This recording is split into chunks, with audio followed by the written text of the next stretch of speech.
What are your thoughts on the recent island-wide power outage in Sri Lanka? Is a monkey to blame, or is the Ceylon Electricity Board simply trying to cover up their incompetence by playing the monkey game again? Let us find out. Ever had your Wi-Fi cut out right as you're about to Oh, yeah. win that online game? Classic. I mean, talk about frustrating. Well, imagine that feeling, but for a whole island. That's what happened in Country Name. Yeah. They had a total blackout. And guess what? Some are blaming a monkey. Yeah. Others are pointing fingers at solar panels. It's a real head-scratcher, right? We're diving deep into all this today with Solar.pdf, a report on the whole incident. It's a good one. Yeah, it really gets into the nitty-gritty. And it's something we should all be thinking about. I mean, energy grids, renewables. This stuff's getting more and more important everywhere. Absolutely.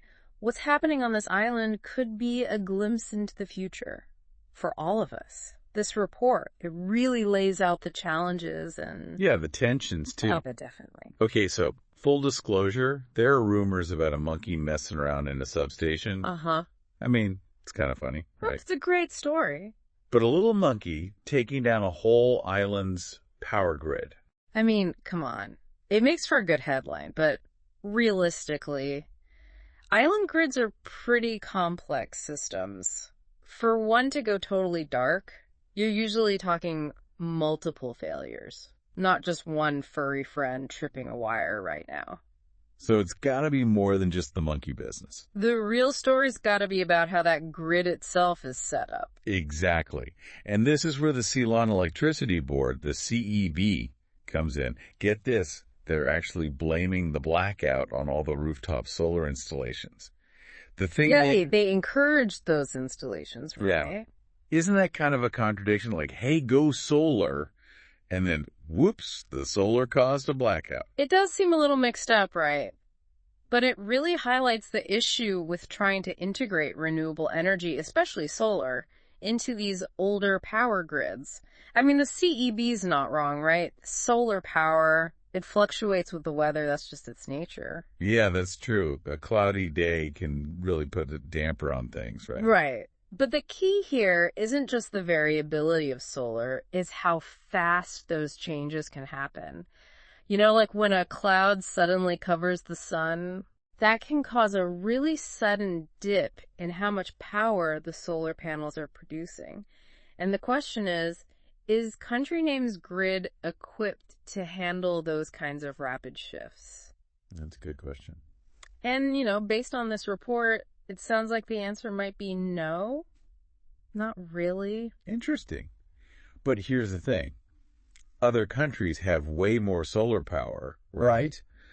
And they don't seem to have these blackout problems. Right. So what are they doing differently? Well, think of it like this. They've kind of gone all in on building these smarter, more flexible energy systems. Like they're investing a ton in forecasting technology. They can basically predict almost down to the minute how much power their solar panels are going to produce. Wow, really? Down to the minute. Pretty much. And then to deal with those dips and surges, they've got large-scale battery storage. So if they know a big cloud's coming, they can tap into those batteries to make up the difference. It's all about being prepared. So it's like having a backup generator, but for the whole grid. That makes a lot of sense. But, you know, one thing that really stood out to me in this report was how much the CEB seems to be resisting homeowners having their own battery storage. Yeah. If these batteries can make the grid more stable, why not encourage them? It's an interesting question, isn't it? I mean, could it be about control? Think about it. When people have their own batteries, it kind of decentralizes things. Right. It gives them more independence from the grid. Maybe the CEB is just, I don't know, maybe they're struggling to adapt to that. You know, that shift in the whole power dynamic. Not just the technical side of things, but the control aspect too. Yeah, that's a really good point. And couldn't that backfire? Wouldn't having more batteries at people's homes actually help prevent those big island-wide blackouts? You know, give people backup power when the main grid goes down. Absolutely. And studies have actually shown that this distributed battery storage can actually reduce the peak demand on the grid, like significantly, I think by as much as 15%, which is huge, you know? And it gives individuals that power, that independence, so they're not so reliant on a centralized system that, as we've seen, can be kind of vulnerable. Yeah, for sure. So we've got this grid that maybe isn't quite ready for all the solar power. Then we've got the resistance to home batteries. Right, right. And there's one more thing in this solar.pdf report that's a little worrisome.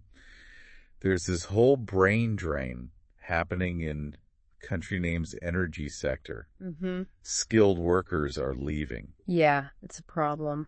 Could that be playing a role in all this? Oh, absolutely. I mean, think about it. You're trying to manage a modern grid with all these renewables. It requires a lot of specialized knowledge. You need really skilled engineers and technicians. Without them, it's like, I don't know, like trying to perform surgery with like rusty old tools. Right, yeah. It's just not gonna go well. It's a recipe for disaster. Pretty much. And, you know, it's not just theoretical. I actually mentored this really brilliant young engineer from country name a few years back.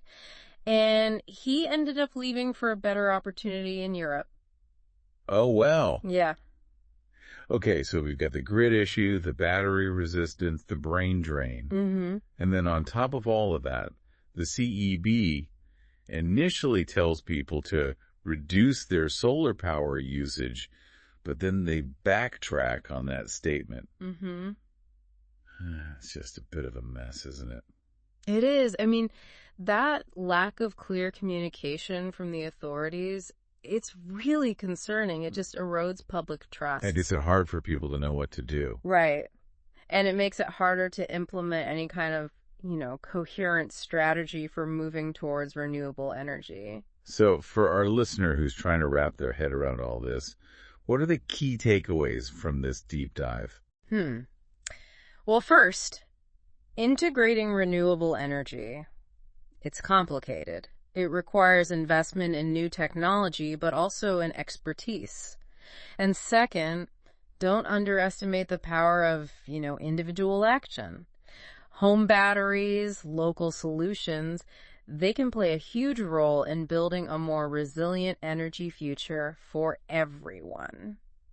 It's interesting. This island story feels like a bit of a cautionary tale. Mm-hmm. If they're struggling with this, what does it mean for the rest of us as we try to shift towards renewable energy? I mean, this is a global challenge, right? Oh, absolutely. It makes you wonder, are we ready for this renewable revolution? Right. Think about the energy systems where you live. Are they prepared for these kinds of challenges? It's something we should all be asking ourselves. Yeah, that's a great point. So much to think about. We've only just scratched the surface here, but it's clear that the future of energy is going to be exciting, challenging, and probably full of surprises.